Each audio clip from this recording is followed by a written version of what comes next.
Greetings, gang. Happy lunch hour. So, I think it goes without saying that we all know that the Biden administration, the entire socialist wannabe world, whether it's the World Economic Forum or pick your leader, I mean, Trudeau or Schultz or uh, Boris Johnson or what's his nuts down in Australia, everything like that. They're doing everything they can to squeeze the middle class. Okay. And again, we know, you know, I know that their ambition is to be elites and everybody else. No middle class. Okay. Feudalism. Getting back into this again. They'd be the kings in their castles and we'd all be the serfs. Now, the scare we've gone over the last couple of years, falling flat, didn't work. Okay. The supply chain deal, food, basic necessities, anything. Okay. We are all getting squeezed out. Do not think by any means whatsoever that this is not planned of some sort. You know, do you see a whole lot of effort being put forth by our transportation secretary, Pete Buttigieg, to alleviate the shipping concerns? Nope. Anything at the ports? Nope. Okay. How about the truckers? Any sort of incentives to get more truckers on the road? Nope. Any pushback from the government about the supposed truckers strike or truckers protest, the convoy? Nope. Okay. They don't care. This is their plan. This is what they're trying to do, to squeeze us out. They don't care whatsoever that food is more expensive, that anything is more expensive, that there's no food on the shelves in some places. Okay, so I was at the grocery store this morning. There were some empty shelves and there were some that were very full. Okay, it was kind of funny because the meat department was real scarce. But I got a kick out of it because yesterday Biden came out and said he's going to do whatever he can. He's going to, as he put it, work like the devil to bring gas prices down. Joe, please understand the reason gas prices are up. It's because of what you did. Go back a year ago and see where gas prices were. All right. We were paying about $2.25 a gallon of gas. Now the average gallon of gas is $3.48. Okay. Gee, Joe, what's changed? You are in the White House. Now, a lot of you were on the live stream last night when we were talking about electricity prices, and I opened up my electric bill. Hadn't seen it yet, opened it up on the computer. And you probably saw the shock in my face when I saw my electric bill. I want you to look at something real quick. Take a peek at this, okay? This is from the Bureau of Labor Statistics. This is the breakdown of the last 6 months of how prices have gone up or gone down. Take a look down, 6 or 7 lines down where it says gasoline, all types. That's a monthly increase. 2.5%, 2.5%, 1.1%, 4.6, 4.5, 1.3, and then in January, all of a sudden down 0.8%. Okay. So the unadjusted 12 months rolling price on gas is up 40% in 12 months. Now look at electricity. 0.2, 1.0, 0.6, 1.4, 0.2, 0.5, and then pop, January 22, 4.2%. So we're up in 12 months on electricity, 10.7%. Think about this. We're up 10.7% on electric costs in 1 year. Half of that came in January. We're damn close, about 40%, okay? Do you think it's going to bounce back down in February? No. Let's see what happens when we see all our bills next month. Okay. So you get into this, and this is why we need to pay attention to our fuel, our electricity, our gas, whatever, our propane, whatever would need be. This is the next thing they're going to squeeze us out with, is the fuels that we need to power our lives. I mean, you think about this and take any of us, all right? I mean, 99% of the people in the world would go absolutely insane without fuel of some sort, electricity, gasoline, propane, whatever. Sure, you could talk about some tribes in Africa or whatever it is, that are, I mean, I was in Africa, oh God, 1981, so 40 years ago, and seeing the Maasai in their little huts and everything. Okay. Yeah. They have no idea, COVID was a nothing thing for them. Okay. If power went out, if the grid went out everywhere, that would be a nothing thing to them. But for the civilized world, okay, and I don't care if you're in a rich country, a poor country, whatever, electricity and gas, some sort of petroleum, okay, whether, like I said, propane or natural gas or whatever it is, squeezing us out of it is crazy. That is the easiest way to shut down any sort of revolt. Let's take a look at what's going on in Canada, all right? What was the first thing that the cops were doing up there? Taking the fuel away, okay? Of course, the judge said they couldn't do it. Well, geez, all somebody's got to do is go switch at the local power station and the electricity's out. Yeah, for the first 6 or 8 hours, people are like, okay, fine, no big deal. Then you get into a day or two. Then you get into a week and watch people freak out. This was funny with Potato Joe, saying he's going to do everything in his power to, work like the devil to bring fuel prices down. No, he's not. He's the one that caused this and did it on purpose. Simple as that. The funny thing is, typical lies coming out of pick a government, okay? Oh, gas companies are overcharging for people at the pump. That's why the prices are up. No, Joe, that's not the reason. I've talked about this before. The profit that the gas companies make is less than a third of what the taxes are that the government takes. Okay? So the oil companies are doing all the work and the government is taking the lion's share of the money. Figure out how that one works. But this quote right here told me how out of touch Joe was. Okay? This direct quote. For the hundreds of thousands of folks who bought one of those electric cars, they're going to save $800 to $1,000 a year in fuel costs. Really, Joe?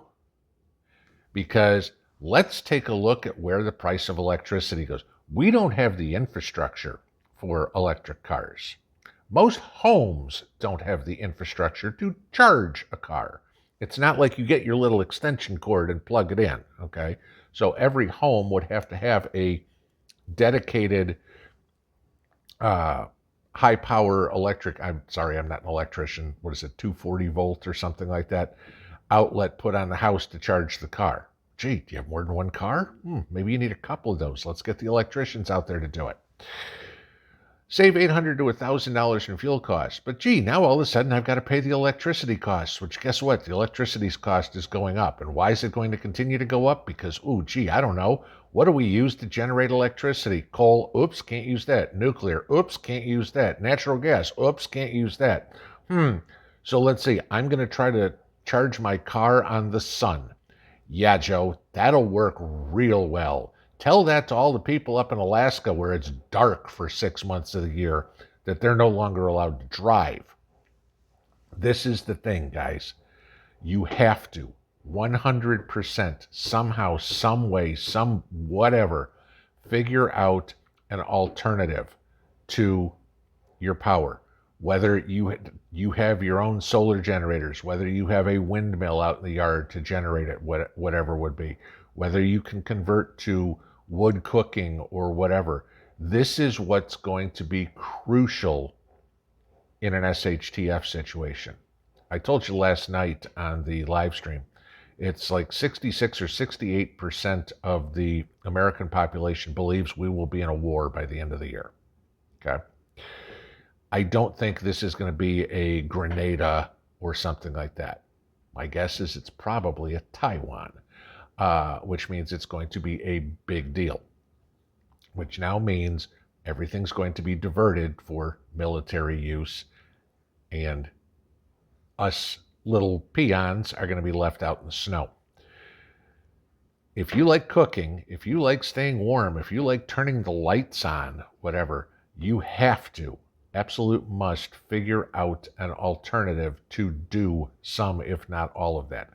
I get it that solar generators and solar panels and stuff like that are expensive, okay? Not within everybody's means, okay? But anybody can go out and make a fire pit, build a grate over it, get some cast iron pans so you can cook outside if you need to.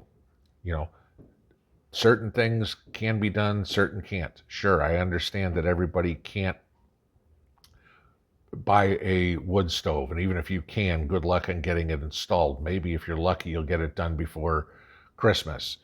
But, you know, you can go find at this time of year winter clothes on sale, blankets on sale, you know, buy a fan, you know, something of the sort that you can make your own swamp cooler out of or whatever to keep yourself cool if you're down in Florida or out in Arizona, whatever, something like that, where it gets unbearably hot. We have to start thinking outside the box, guys.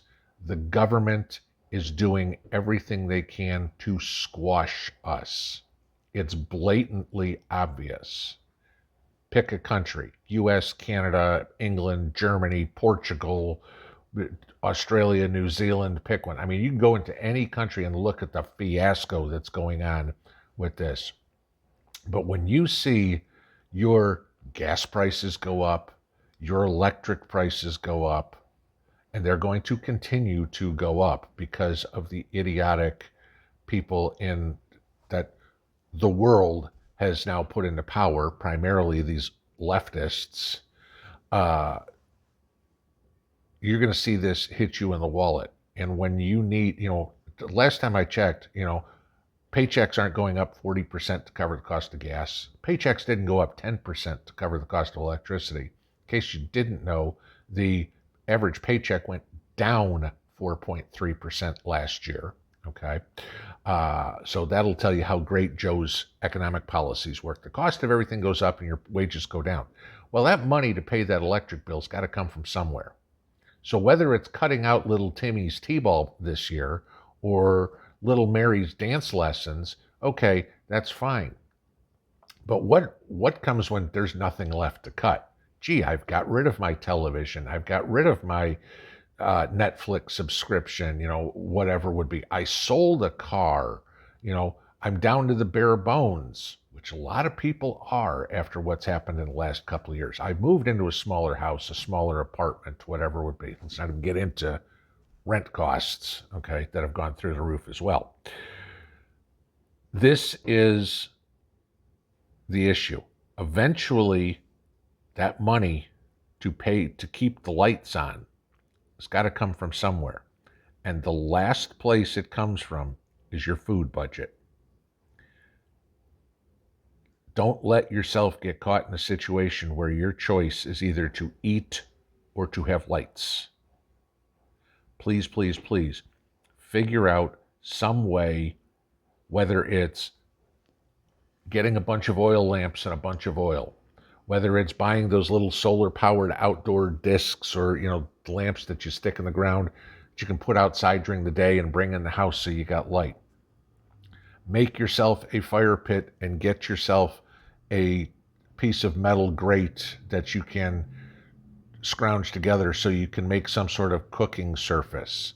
There are a lot of ways to do this for very, very little money or for free. Okay. It's time to get creative.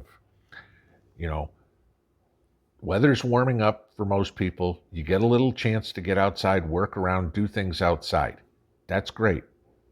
We're going to have hot weather soon enough, and everybody's going to be going, oh my God, I'm sweating like crazy. Okay. If you figure out something now, how to create your own little, like I said, portable swamp cooler or something like that, those are things that you need to be taking a look at. You know, cooking your food, that's something you need to take a look at. Again, you know, SHTF preppers aren't here to make our life, oh gee, you know what, the world's going to shit and I'm living just as comfortable as I can before. No, prepping is basically the world's going to shit and I'm doing what I can to stay vertical. Okay, that's it. There's going to be a lot of people who wind up horizontal real fast, and we just need to figure out how not to be one of those people.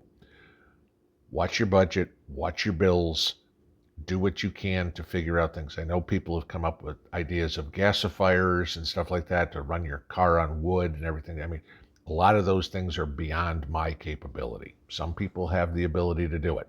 I'm not one of them. But everybody's situation is a little different. Figure out what works for you. Sure, the person who lives in North Dakota has complete different needs than the person who lives in San Antonio, Texas. You know, different climate. Figure out what works for you and get working on it now, because inflation ain't going anywhere, food costs ain't going anywhere, and fuel costs are going to continue to go up because of the worldwide mismanagement of everything. Food is important, but fuel is too, guys, and you have to have a backup plan. Enjoy the rest of the afternoon. We'll see you tomorrow. Pinball out.